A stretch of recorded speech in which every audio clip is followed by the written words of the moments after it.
This is the preferred handgun for many U.S. Navy SEAL teams. It's the Mark 25, better known as the Sig Sauer P226. It fires a classic 9mm parabellum round out of a 15-round magazine that loads like this. If you know anything about Navy SEALs, you know that their weapons need to be water resistant. What we're gonna do is we're gonna test that out right now. Weapon's hot.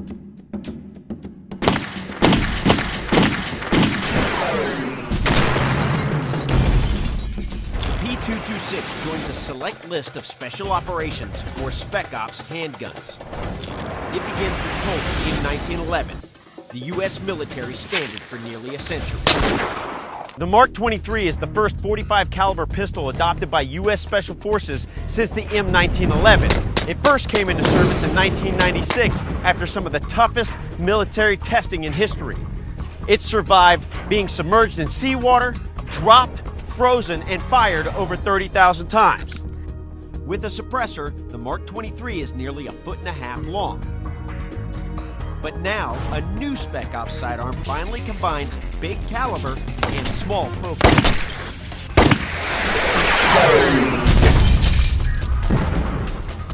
The H&K 45 compact tactical pistol is a great handgun.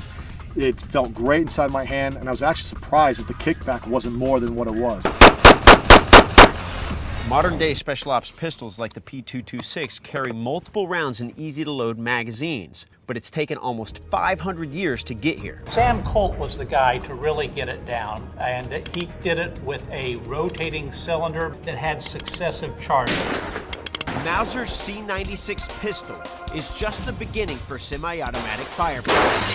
The next stage in the evolution of the Spec Ops pistol. It's the Pistola Parabellum 08, better known as the Luger. Its designer, an Austrian named George Luger, also came up with a custom cartridge to fit this weapon, and that cartridge went on to become the most successful pistol round of all time.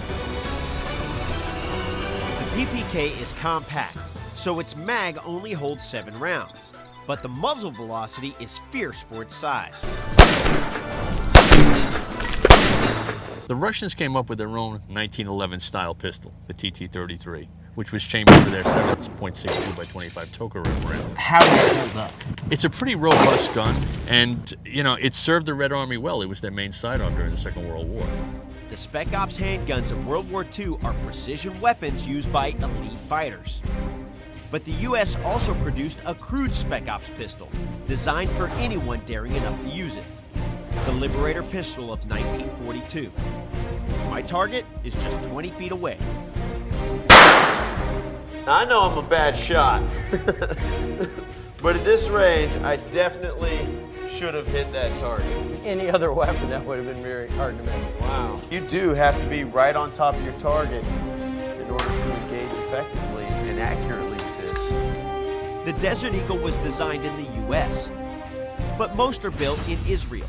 That may explain the account saying Israeli Special Forces are among those who use it. But is that the true story?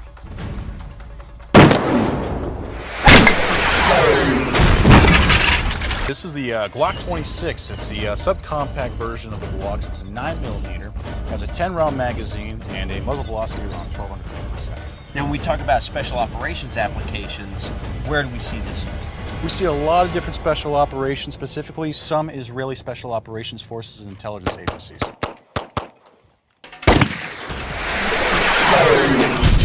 I've been testing the best special operations handguns from the last 150 years.